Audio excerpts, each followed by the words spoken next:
Maya Chen loved the ocean more than anything else in the world. At 17, she had already spent more time underwater than most people twice her age. Living with her grandmother in the small coastal town of Crescent Bay, Maya found peace in the deep blue waters that stretched endlessly beyond their rocky shores. Her grandmother, Chen Wei, worried constantly about Maya's diving adventures. 3 years ago, Maya's parents had died in a terrible diving accident while exploring a deep underwater cave. The tragedy had shattered their family, but it also made Maya more determined to continue her parents' work in marine archaeology. She felt closest to them when she was beneath the waves, surrounded by the same mystery and wonder that had drawn them to the ocean floor. Every morning, Maya would check the weather and ocean conditions on her laptop. If the sea looked calm enough, she would pack her diving gear and head out on her small boat. Her grandmother would watch from the kitchen window, hands clasped together in worry. As Maya disappeared into the horizon. On this particular Tuesday morning, the ocean was unusually calm. Maya had been tracking reports of a newly discovered shipwreck about 3 miles offshore. Local fishermen had been talking about strange sonar readings in the area, and Maya couldn't resist investigating. She had found many old ships before, but something about this one felt different. As she reached the coordinates on her GPS, Maya noticed something odd. The water here was clearer than anywhere else along the coast. She could see much deeper than usual, and the sunlight seemed to penetrate the water in strange patterns. Her depth finder was showing readings that didn't make sense, according to the device. The ocean floor was much deeper here than any of her charts indicated. Maya put on her diving gear and checked her equipment twice. Her parents had taught her to never rush underwater, and she had learned that lesson well. As she slipped into the water, the familiar feeling of weightlessness washed over her. The ocean always felt like home, a place where she could breathe easily and think clearly. Swimming downward, Maya followed her compass toward the reported wreck location. The water was so clear that she could see almost 100 feet in every direction. Schools of fish swam past her, completely unafraid of her presence. She had always felt connected to sea life, as if they understood she meant no harm. When she reached the depth where the wreck should be, Maya saw something that made her heart race. This wasn't just any old ship. The vessel before her was unlike anything she had ever seen or read about in her archaeology books. The metal was a strange silver color that seemed to shimmer even in the dim underwater light. The ship's design was completely wrong for any known maritime architecture. The hull was perfectly smooth, without any visible bolts or welding marks. The ship was long and narrow, with a sleek design that looked more like a modern submarine than anything that should exist on the ocean floor. Maya swam closer, her curiosity overwhelming her caution. Her underwater camera was working perfectly, and she began taking pictures of every detail. As she circled the mysterious vessel, Maya noticed that her diving equipment was acting strangely. Her depth gauge was showing impossible readings, switching between different numbers every few seconds. Her compass was spinning wildly, unable to find magnetic north. Even her underwater watch seemed to be running faster than normal. Maya found what appeared to be an opening in the ship's side. The entrance was just large enough for her to swim through, though she had to remove her air tank to fit inside. The ship was filled with water, but Maya could see that the interior was completely different from any ship she had ever explored. The corridors were wider than they should be, with smooth walls that curved in impossible ways. Swimming deeper into the vessel, Maya used her underwater flashlight to illuminate the path ahead. The walls reflected her light in strange patterns, creating an almost hypnotic effect. She passed through several rooms filled with equipment she couldn't identify. Everything looked advanced beyond anything she had seen, yet somehow ancient. At the same time, finally, Maya reached what must have been the ship's command center. The room was larger than the others, with a raised platform in the center. On this platform sat a figure that made Maya's blood run cold. It was clearly not human. Though it had a generally human shape, the being was tall and thin, with elongated arms and legs. Its skin was a pale blue color, and its head was larger than a human's. with features that were both beautiful and alien. The figure was wearing an elaborate suit that seemed to be made of the same strange metal as the ship. The suit covered the being's entire body, fitting perfectly like a second skin. Most striking of all was a crystal pendant hanging around the being's neck. The crystal was about the size of Maya's fist, and it pulsed with a soft, blue light that seemed to have its own heartbeat. Maya floated there for several minutes, unable to move. She had discovered something that would change everything humans knew about life in the universe. This was proof that Earth had been visited by beings from another world. The implications were staggering, and Maya felt overwhelmed by the responsibility of her discovery. As she stared at the alien captain, Maya noticed that the crystal pendant was pulsing faster now, as if responding to her presence. Against her better judgment, she reached out and touched the crystal. The moment her gloved finger made contact, everything changed. The crystal detached from the alien's neck and seemed to flow like liquid onto Maya's diving suit. She watched in amazement as the pendant merged with her equipment, spreading across her chest like living metal. Immediately, she felt different. Her oxygen supply, which should have been running low, suddenly read as full. Her suit's pressure readings showed that she could survive at depths that would normally crush a human body. Most incredible of all, information began appearing in her vision, displayed as if on a computer screen. The symbols and numbers meant nothing to her, yet somehow she understood them perfectly. She could see the ship's layout, the ocean currents around her, and even the location of marine life within a mile radius. Maya realized that she was no longer just a 17-year-old girl exploring a shipwreck. She had become something new, something that bridged the gap between human and alien. The discovery that had started as a simple dive had transformed her into a guardian of secrets that were beyond human comprehension. As she prepared to leave the ship and return to the surface, Maya took one last look at the alien captain. She felt a strange sense of connection to the being, as if she had inherited not just its technology, but also its mission. Whatever that mission was, Maya knew that her life would never be the same. When Maya surfaced from her dive, she felt like a completely different person. The journey back to shore should have been exhausting, but instead she felt more energized than ever before. Her small boat seemed to move through the water with unusual ease, and she could see every detail of the coastline with perfect clarity, even from miles away. Back at the harbor, Maya tied up her boat and gathered her equipment. Other divers and fishermen were preparing their vessels for the day, but Maya felt disconnected from them. She could hear their conversations from much farther away than should be possible, and their movements seemed slow and clumsy compared to her newfound grace. At home, her grandmother Chen Wei was waiting in the kitchen with a warm meal and worried questions. Maya tried to act normal, but she could see that her grandmother noticed something different. The older woman's eyes kept focusing on Maya's face, as if searching for changes that she couldn't quite identify. Over the next few days, Maya's abilities continued to develop in ways that both amazed and frightened her. During her morning swim, she discovered that she no longer needed to surface for air. She could stay underwater for hours without any breathing equipment. Her body seemed to extract oxygen directly from the water, like a fish with invisible gills. Even more incredible was her vision underwater. Maya could see perfectly in the deepest, darkest parts of the ocean. Colors that should have been invisible in the depths appeared as vibrant as they would on the surface. She could spot fish and other sea creatures from distances that would have been impossible before. But the most unsettling change was the visions that came without warning.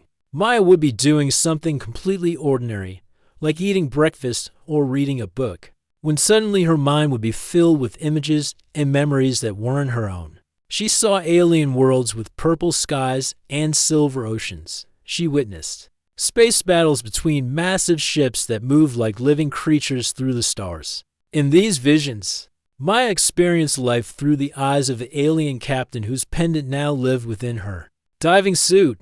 The captain's name was Zerika, and she had been the commander of a small fleet tasked with protecting peaceful worlds from a terrible enemy. Maya learned that Zerika's people were called the Depths Guardians, and they had spent thousands of years traveling between star systems, defending planets that couldn't protect themselves. The enemy in Zerika's memories was something called the Void Seekers. These beings weren't like normal aliens with bodies and ships. Instead, they were pure energy that could possess and control other life forms. They consumed entire civilizations by taking over their minds and turning them into empty shells that serve only to spread the Void Seekers' influence. Maya learned that Earth had been one of many worlds marked for protection by the Depth's Guardians. Zerika had been bringing a powerful weapon to hide on Earth when her ship was attacked. The battle had been fierce, and though Zerika had managed to crash land on Earth, she had died from her injuries before she could complete her mission. These visions were overwhelming for Maya. She would often find herself crying for reasons she couldn't explain, feeling grief for the loss of worlds she had never seen and people she had never met. Her grandmother grew more worried each day, noticing that Maya was becoming withdrawn and spending more time alone. At school, Maya's friends began to comment on the changes in her behavior. Her best friend Lily noticed that Maya's eyes seemed to reflect light differently, almost like a cat's eyes in the dark, during swimming practice. Maya's coach was amazed by her improved performance, but Maya had to hold back her true abilities to avoid suspicion. The most difficult part was the isolation. Maya couldn't tell anyone about what had happened to her without sounding completely crazy. Who would believe that she had discovered an alien ship and inherited the powers of an extraterrestrial guardian? She felt like she was living two different lives, and neither one felt completely real. One evening, while Maya was practicing her new abilities in the ocean, she heard a distress call on her marine radio. A research vessel had become trapped in an underwater cave system during a sudden storm. The Coast Guard was responding, but the weather conditions were too dangerous for a normal rescue operation. Maya made a decision that would change everything. Using her enhanced abilities, she dove to the location of the trapped vessel. The water was so turbulent that even experienced divers wouldn't be able to navigate safely. But Maya moved through the currents like they were standing still. She found the research team huddled in an air pocket deep within the cave system. 6 people were trapped, including 2 who were injured and couldn't swim well enough to escape on their own. Maya knew that a normal rescue would be impossible, but her alien-enhanced capabilities made her incredibly strong and fast underwater. One by one, Maya brought each person to safety. She moved so quickly through the water that the rescued researchers couldn't believe what they were seeing. Some of them swore that she had been swimming without breathing equipment, but in the chaos of the rescue, no one could be sure of what they had witnessed. The local news covered the story of the miraculous rescue, calling it a triumph of human courage and skill. Maya's name was mentioned as one of the rescuers, but she managed to downplay her role and avoid too much attention. Still, she knew that people were beginning to notice her unusual abilities. Dr. Elena Vasquez, one of the marine biologists Maya had rescued, approached her a few days later. Dr. Vasquez had been studying unusual energy readings in the ocean, and she had noticed that the readings were strongest in the areas where Maya had been diving. She didn't directly accuse Maya of anything, but she made it clear that she knew something extraordinary was happening. Instead of threatening to expose Maya's secret, Dr. Vasquez offered to help her understand what was happening. She explained that the ocean had been showing strange energy patterns for several weeks, and that these patterns seemed to be connected to someone or something with abilities far beyond normal human limits. Maya realized that she couldn't keep her secret forever. The changes in her body and mind were becoming too obvious to hide, and her actions were beginning to affect the world around her. She needed someone who could help her understand the science behind her transformation and figure out what she was supposed to do with her new abilities. That night, Maya made another difficult decision. She would have to trust Dr. Vasquez with the truth about what had happened to her. She would have to reveal the existence of the alien ship and accept that her life as a normal teenager was over. The pendant that had bonded with her wasn't just giving her powers, it was giving her a responsibility that she was only beginning to understand. As Maya prepared to share her secret with Dr. Vasquez, she felt the weight of Zerika's memories pressing on her mind. The alien captain had died trying to protect Earth from the Void Seekers, and now that responsibility had fallen to Maya. She was no longer just a 17-year-old girl from Crescent Bay. She was Earth's newest guardian, whether she was ready for that role or not. Maya met Dr. Vasquez at the Marine Research Center after hours, when the building was empty and they could speak privately. The older woman had kind eyes and a gentle manner that made Maya feel safe. When Maya began telling her story, Dr. Vasquez listened without interruption, even when the details seemed impossible. Maya showed Dr. Vasquez her transformed diving suit, demonstrating how the alien crystal had merged with her equipment. The pendant now looked like part of the suit itself, pulsing with that same blue light Maya had first seen in the underwater ship. Dr. Vasquez ran various tests, using equipment that measured energy levels and electromagnetic fields. The readings were unlike anything she had ever recorded. Together, they returned to the alien ship. Dr. Vasquez wore professional diving gear while Maya needed only her enhanced suit underwater. Maya translated the alien symbols they found throughout the vessel. The ship's computers were still partially functional, and they revealed information that changed everything Maya thought she knew about Earth's history. The data showed that Earth had been visited by the Depths Guardians multiple times over thousands of years. Ancient civilizations had received help from these alien protectors, though most humans had forgotten these encounters over time. The Guardians had been fighting the Void Seekers across the galaxy, trying to prevent them from consuming entire worlds. Maya learned that Zerka had been carrying something called the Nexus Core when her ship crashed. This device was incredibly powerful, capable of creating energy barriers that could protect entire planets from the Void Seekers. However, the core was also dangerous in the wrong hands. It could destroy star systems instead of protecting them. The ship's records revealed that Zerka had hidden the Nexus Core in the deepest part of Earth's ocean, in a place called the Hadean Trench. The location was so deep and dangerous that no human technology could reach it. Only someone with Guardian abilities could survive the journey to retrieve the device. As Maya and Dr. Vasquez studied the alien technology, they began noticing strange changes in the world around them. Reports came in from around the globe of unusual behavior in marine life. Whales were swimming in perfect formations, dolphins were gathering in massive groups, and deep-sea creatures were appearing in shallow waters. Dr. Vasquez's equipment detected energy patterns spreading through the ocean, emanating from the area where Maya had first discovered the ship. It seemed that activating Zerka's pendant had sent some kind of signal into space, alerting other forces to Earth's location. Maya's visions became more frequent and more intense. She saw flashes of the Void Seekers' arrival on other worlds. These beings didn't have physical forms like humans or even like Zerka's people. Instead, they were pure energy that could enter and control other life forms.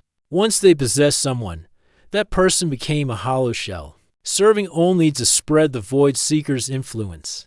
The first signs of the Void Seekers' presence on Earth were subtle. Maya noticed that some of the people she encountered seemed different somehow.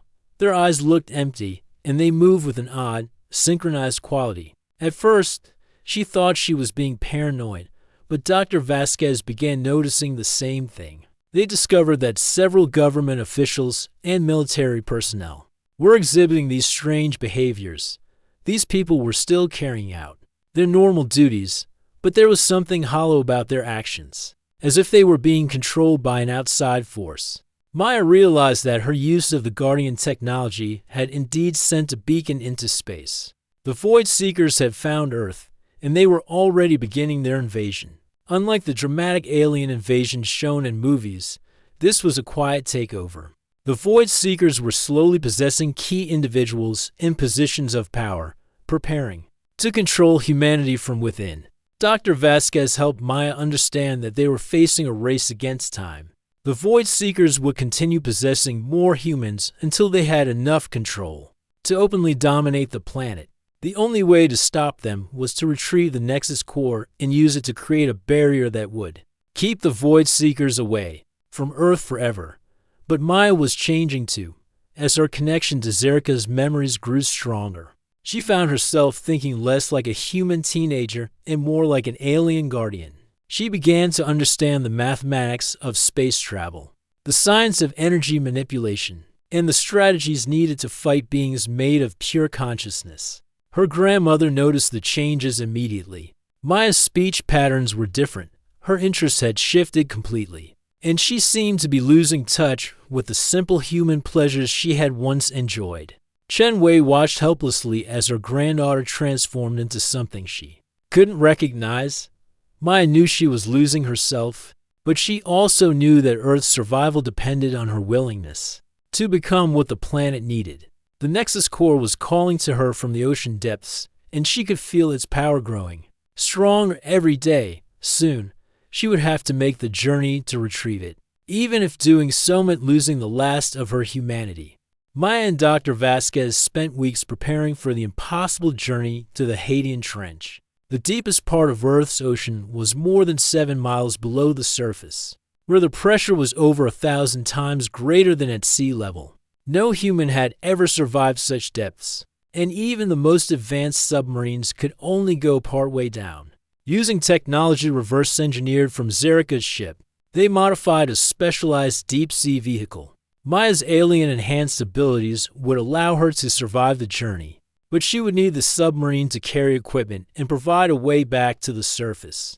Dr. Vasquez would monitor the mission from a support vessel above Dot as they prepared for the descent. Maya's transformation accelerated. Her skin began to show a faint blue tint, similar to Zerika's coloring. Her eyes changed too, becoming larger and more sensitive to light. These changes allowed her to see perfectly in the absolute darkness of the deep ocean, but they also made her less human with each passing day. The night before the mission, Maya visited her grandmother one last time. Chen Wei had prepared Maya's favorite meal, but Maya found that human food no longer tasted the same to her. Her enhanced senses made everything seem too simple, too limited. She tried to explain to her grandmother that she was doing something important, something that would protect everyone, but the words felt inadequate. Chen Wei looked at her granddaughter with tears in her eyes. She could see that Maya was becoming something else, something that might never return to the simple life they had shared. But she also saw the determination in Maya's changed eyes, the same fierce courage that had driven Maya's parents to explore the unknown depths of the ocean. The descent began at dawn. Maya's submarine was equipped with lights that could penetrate the darkness. But as they went deeper, even these powerful beams seemed to be swallowed by the crushing blackness around them. The pressure readings on Maya's instruments showed numbers that would have been instantly fatal to any normal human. As they descended, Maya began to experience visions more vividly than ever before. She saw Zerika's final journey to hide the Nexus core, and she felt the alien captain's desperation as the Void Seekers closed in. Zerika had known that hiding the core in such an inaccessible place might mean it would never be found, but she had also known that it was the only way to keep it away from the enemy. The journey took hours, and Maya found herself struggling to maintain her human consciousness. Zerika's memories were becoming stronger, threatening to overwhelm Maya's own identity. She began to think in the alien captain's language, to see the world through eyes that had witnessed the destruction of countless planets. At the deepest point of the trench, Maya found the entrance to an underwater cave system that didn't appear on any human maps. The caves were filled with the same strange energy that surrounded Zerika's ship. Maya's enhanced senses told her that this was the place, but she also detected something else. The Nexus core was protected by automated guardians left by Zerika's people. Maya had to leave her submarine and continue on foot through the underwater caves.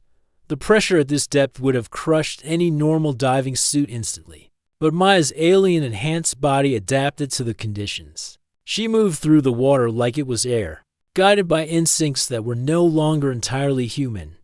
The Guardian systems tested Maya in ways she hadn't expected. They didn't just challenge her physical abilities, but her moral character as well. She faced holographic simulations that forced her to choose between saving herself and protecting others. Each test revealed more of what it meant to be a true Guardian, someone willing to sacrifice everything for the greater good. Finally, Maya reached the chamber where the Nexus core waited. The device was beautiful and terrifying at the same time. A crystalline structure that pulsed with power that could reshape reality itself. As Maya approached it, she felt the core responding to her presence, recognizing her as Zerika's chosen successor, but the core presented her with a choice that she hadn't expected. To activate its protective barrier around Earth, Maya would need to bond with it completely. This would give her the power to save her planet, but it would also complete her transformation into something that was no longer human. She would become a guardian in the truest sense, but she would lose everything that had made her Maya Chen, standing in the depths of the ocean, farther from human civilization than any person had ever been. Maya had to decide what mattered more, her humanity or her world's survival.